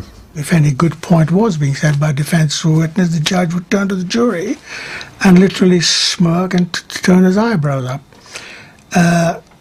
Things like that don't go on transcripts, unfortunately, and so it's very difficult to lodge an appeal on those grounds, but it happened. Everyone saw it. Well, you hear that, members of the jury, a nod and a wink, as it were. You see what they're after. You see what the defence is after now. That sort of comment. The judge was continuously rude to John Platt-Mills, quite unnecessarily, and I think it got to a stage one day Ronnie jumped up in the dock and shouted at the judge, "You leave him alone, he's doing all right." The thing that struck me most at the time, which was quite odd, was the class aspect. I found something deeply unpleasant about it. It was much more than just a murder trial. It was as though the upper classes had rounded on these two upstarts and thought they'd teach them a jolly good lesson, which they did. I think Reggie was aware of what was going to happen to him at the trial. He certainly was. He looked absolutely haunted. He looked terrible. But Ronnie was as smug as a bug in a rug. Happy. I think he loved all the eyes upon him, yes. And you would have thought, the way he came in each day, came up the stairs and looked to the public gallery, as though he was in the theatre. I think he enjoyed it.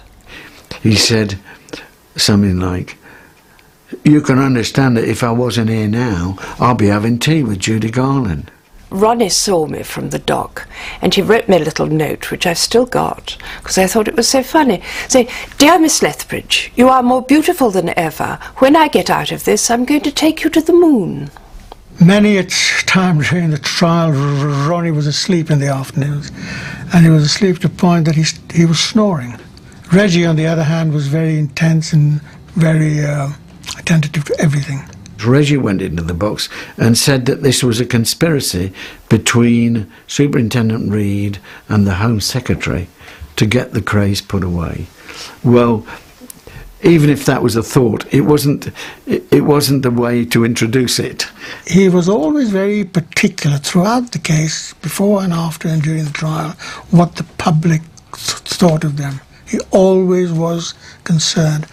What did they say about us outside? Ronnie Kray couldn't make up his mind whether he was going to give evidence or not. And eventually the judge got a bit upset and said, "Now, Mr. Platt-Mills, is your client going into the witness box or not?" And then Ronnie shouted, "I am going into the witness box." And in he went. And of course he made an utter fool of himself. Yes, Ronnie should never have got into the witness box. Because he just couldn't control his temper. In cross-examination about anything, he would flare up. He cut his own throat, really. Ken Jones said to him, "Weren't you known as the Colonel? Isn't that a title that you've adopted for yourself?" He said, "That may or may not be," he said, "but you're a fat slob." Jones stood there and just let it sink in, and let it sink in with the jury, I'm sure, because Ronnie was screaming and excited and just showing himself to be the sort of man who would, on a whim, shoot or knife somebody. And I'm sure Jones enjoyed every bit of being called a slob at that moment. And I think we all know who the slob was, don't we? The fat slob by then, and he was fat, overweight, and not looking very good, was Ronnie Kray. Ronnie was in the box. Melford said to him, "Mr. Kray, I think you've only said two things in the whole of your evidence. The first is the prosecutor's a big fat slob, and the next, that I'm prejudiced against you, because I certainly am."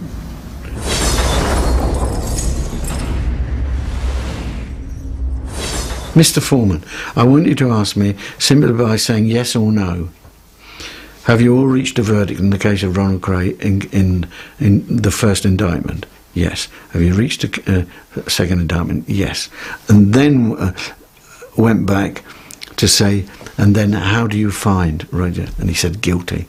And then he said guilty. And I was looking down like this, and I couldn't look up. My eyes were full of tears. It was a bit of a, you know, all the work that we'd done was justified. Ronnie Kray, 30 years. Ian Barry, 20 years. Ronnie Bender, 20 years. Reggie Kray, 30 years. Charles Kray, 10 years. Tony Barry, acquitted being under duress. Chris Lambriano, 15 years. Freddie Foreman, 10 years. Tony Lambriano, 15 years. Connie Whitehead, 7 years. Well, the judge was so carried away by the duty he felt he had to put down the whole tribe that he dished out to the lesser members as well. I never thought that Milford would swing with such violence. I wasn't surprised at the sentences in any way. A gang of people that had ruled the East End of London by a regime of terror and fear, had killed people coldly, analytically, motivelessly, in full view of other people, simply because they wanted to exercise their authority as gang leaders.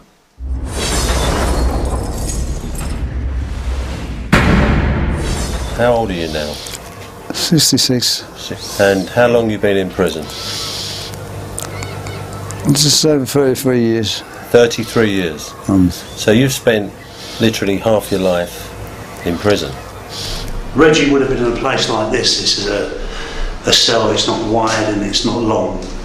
And you never felt the cold until you've been in somewhere like this. He might have had a few photographs and pictures on the wall, a bed there. Maybe he'd been allowed a bed cover and a radio, and that would have been his total existence. Day to day, that's how you live it. That's how you live it. You survive it, you come out of it, but you can never forget it. I've seen a man killed over a small transistor radio. Man walked by me and said, "Good morning, Chris," and walked in the cell and murdered a man with a homemade knife in cold blood over a small transistor radio. What price life? I had a certain amount of trouble there, and over the years I've done a certain amount of cons, inmates, for different reasons. So I had sold some on record, done about 6 screws. He had his fights with the screws when they first went away. He tried to kill himself. Ain't no one said about that, but he tried to kill himself because he was sick of the life he had in there. Yeah, I can't be missed in Long Larn prison on 2 occasions, one twice in Parkhurst. I think it was the depression at the time. I think I was on some medication, and its side effects, I believe, had done it. Side effects of the medication, Valium. I don't think he meant to top himself. I think it was a cry, a terrible cry. Help me. A man who does more than 10 years is changed for the worse, forever, I believe. An ordinary man of ordinary capacity, I think, is ruined by it. You've got to have some spark of genius, or maybe a political ideal. Everyone sees it more than reasonable. If I'd have been out 15 years ago, at least the most, you see. But why I never, I can't explain. If Reggie Kray had expressed complete remorse some years ago when his 30 years was up, then the probability is that he would have been allowed out. I think it was everything, the books and the films and everything that had gone on around. And I do believe that when they sentenced Reg and Ron, and they sent them to prison, and they locked the doors, and they believed that they had well and truly thrown away the key, and that the next step would simply be obscurity. And in fact the exact opposite happened, and the media interest grew and the public fascination grew. And the Home Office found itself 27 years down the road with two men who had become incredibly famous. The idea of somebody who's in prison becoming the subject matter of a film is deeply unpopular. I think it's felt that somehow, even if it isn't financially, they will benefit. And benefit by the fame, if that is a benefit, by the notoriety. The last thing that anybody in prison needs is a high profile. And they were, to a certain extent, author of their own misfortunes. So I got a certain amount of writing ability, which I think my mother's passed down to me. She wasn't a writer herself. She's got great common sense in there, but I seem to get these inspirational flashes, and I think it's passed down from my mother. I can't see it being coming from anyone else. Among his writings were certain revelations that were not popular with other members of the firm, who were still serving long prison sentences. 4 or 5 years later, he admits it. I done that for him. What good was that to me, or any of the other defendants, any of us? Nothing. Yeah, I was disillusioned with it. Pig sick about it. There I am sitting in the nick for something that he couldn't admit before, and a couple of years later he comes out of it. Did we all go down for him to write a book?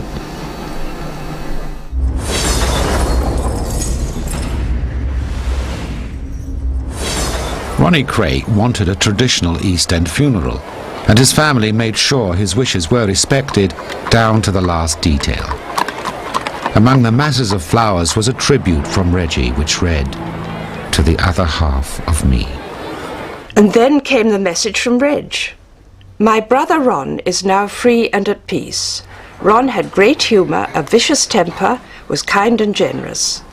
He did it all his way, but above all he was a man, and that's how I'll always remember my twin brother Ron. God bless Reg Kray. Yeah, I used to get pre-warnings type thing.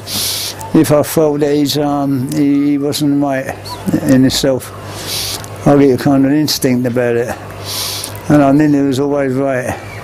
We had a form of communication.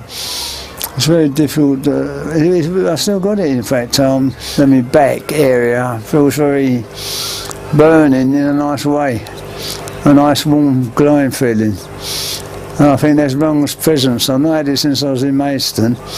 It's been back the last few days. Do you think you were dominated by Ronnie? Well, I suppose there's a possibility. I allowed him to dominate me to a point. I think it's some silly thing I had in me that just let there be peace. You see? Yeah.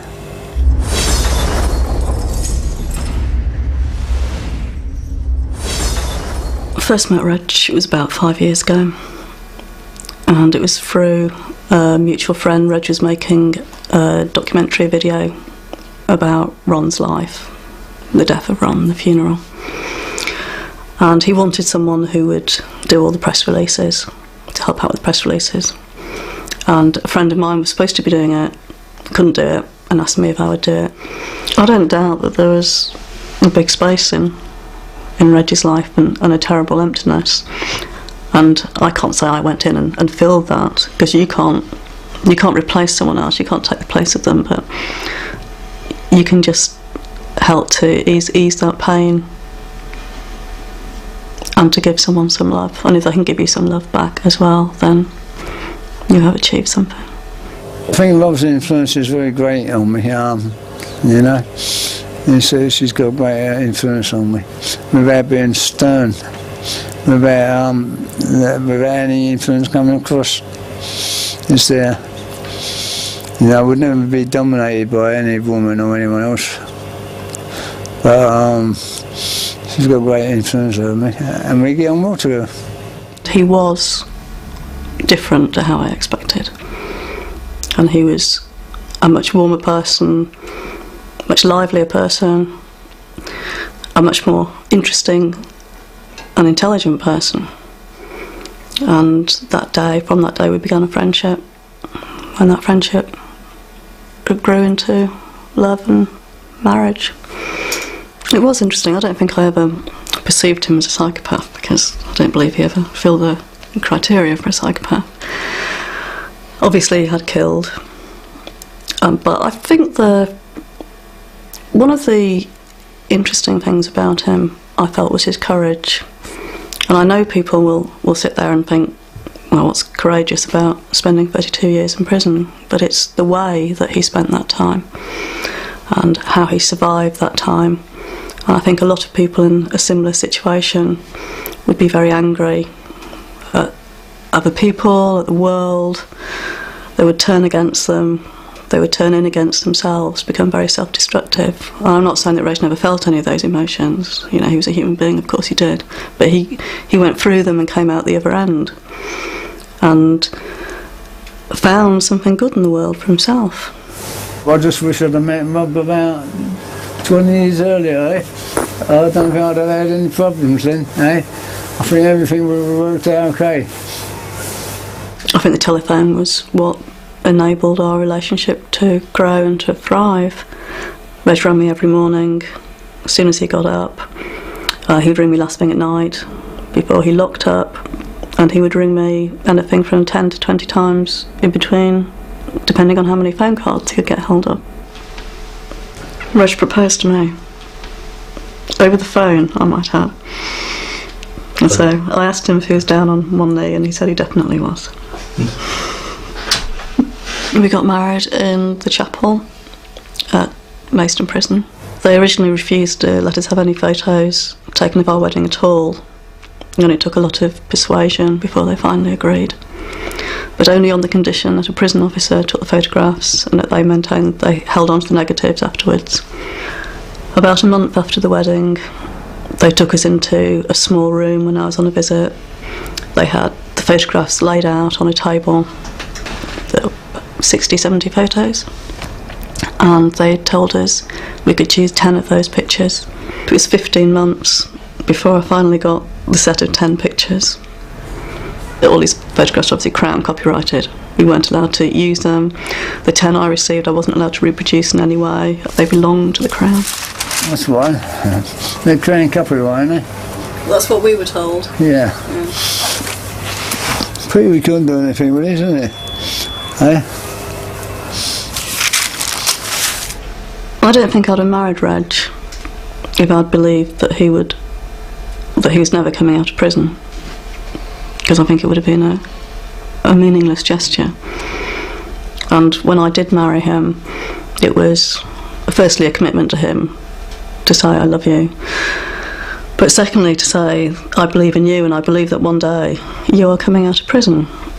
And yes, you hope that it will help, that he will be coming out to a stable home, a stable place to live, and all those factors will help in the parole board's decision.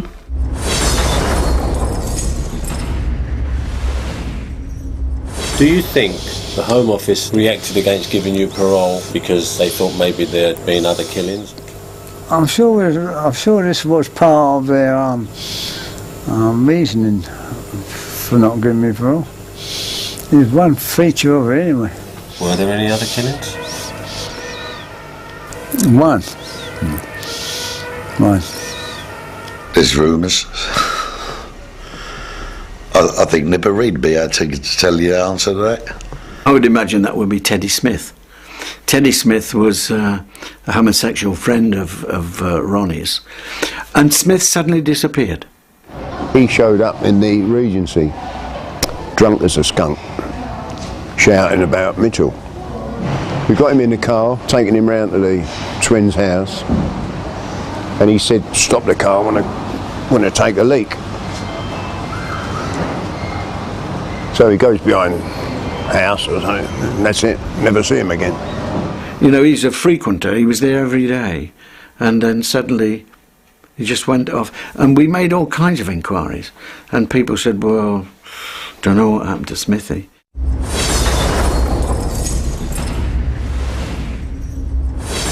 The vice the twins had, Reggie and all at times, was boys. That was their vice. Of course, we knew Ronnie was, fancied boys. We knew that from the days of the early days when he told Charlie. He said, "Well, be quiet on this, Charlie." He said, "You might as well know it." He said, "I'm bisexual." Well, Charlie was dumbstruck. He looked at him. He went, "What?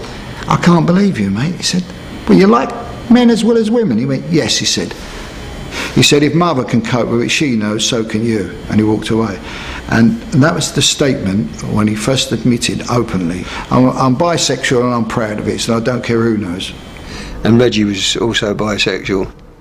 Being gay then wasn't like being gay now. It was sort of all have to be hid under the carpet type of thing. We was at a party one night in East End, and I went looking for my mate Harry Abrams, and he was with this girl. Anyway, I went in the wrong room. I opened the wrong door, and there was Reggie giving the young boy one. And I thought, God, and he come out, got hold of me, Reggie outside. He said, "You're dead." He said, "Don't you breathe a fucking word of this." He said, "You're dead."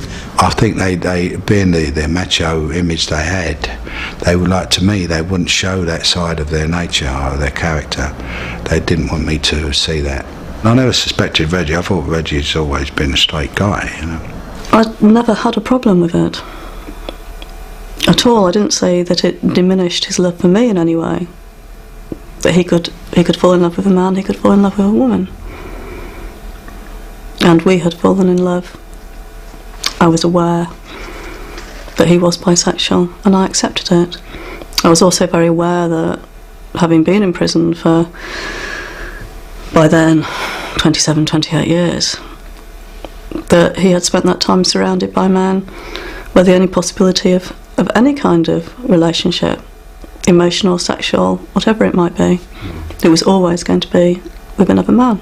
I think he fought it in the beginning. I think it came out when he was in prison more than anything else. He certainly liked the company of women, and he was debonair, and I'm sure there's quite a few young ladies who've been to bed with Reggie, I can guarantee that. We weren't able to consummate the marriage while he was in prison, obviously, but later we were.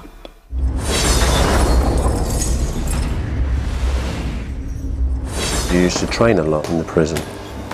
Did you stop that regime as a result of feeling ill? Yes, I stopped training hard. When I got to Wayland, I still used to go to the gym, but I lost the incentive I had. Not because I didn't want to do it, but because of the stomach problems. So I still trained over that period of 3 years, but it started to decrease then. I still think it's the best thing to do in prison. I can't keep talking about prison, can I? Reg was ill for a number of years, probably starting at Maidstone, continuing at Wayland, getting progressively worse through his 3 years at Wayland until the final year, when he was in almost continual pain and discomfort. Over that period of years, did you feel you had something seriously wrong with you? I definitely did, and I told him this. I definitely did. I knew there was something seriously wrong. It couldn't be otherwise. I was going to the toilet so many times a day, it was physically impossible, almost. And when I told him this, they didn't seem to, it didn't have any bearing on it. I says to him, "You don't look too clever." But I shouldn't have said that to him. I should have said, "Oh, you're looking all right." You know what I mean? But you don't think. You just say what's on your mind. And he didn't look clever at all. He looked very ill. And he was. He had cancer. Do you feel that death is the only way they would release you? Do you feel they wanted to keep you in there forever? I think the way I was released wasn't satisfactory to them, but it's helped to resolve a very bad embarrassment on their part. So that's the best. They got a good deal with it. They got a good deal. They found a way out, but I still fell in front of them. It was a huge event for him to get his freedom. He'd waited 32 years for that, and he was tremendously happy, he was tremendously elated.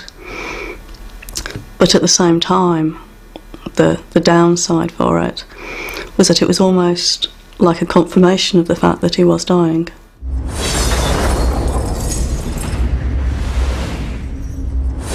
You don't see it at the time. Because I had a wife and a young child. And I had a son born when I was on remand. I was never to see him until he was 16 years of age when I come out. I had a daughter who was nearly 6 and was 22, nearly 23 when I come out of the nick. The marriage was over. My father became an old man, never knowing really what had happened. You know, and the tragedy and heartache there left for all our families. What good came out? Where was the glamour and all that? There was nothing glamorous about it. We'd lost everything, really. We'd given everything up for them. Our future, our lives. Our club got ruined after the trial. Within a matter of about months, the police revoked the licence and put us out of business. It's like the association, the smear it rubbed off on us, you understand? 1970, that was it, it was all over.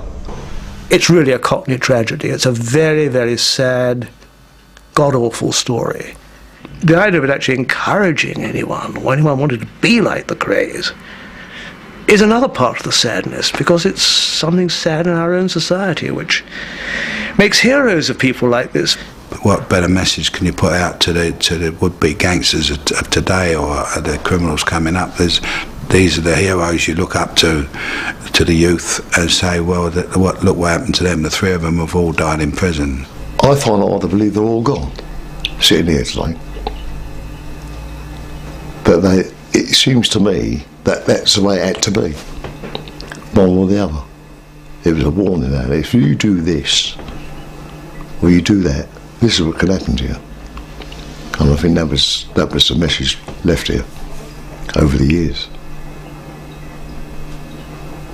Prison life is a waste of time. I get letters from all over the country. These kids write to me, and I advise them. It's very difficult when kids got nothing to do and they've got no money and they've got all kinds of social problems out there, so it's easier to say than it is done. But speaking from my heart to them, I'd like to see them stay in prison. But whether they can do so, I don't know. Some will make it and some won't.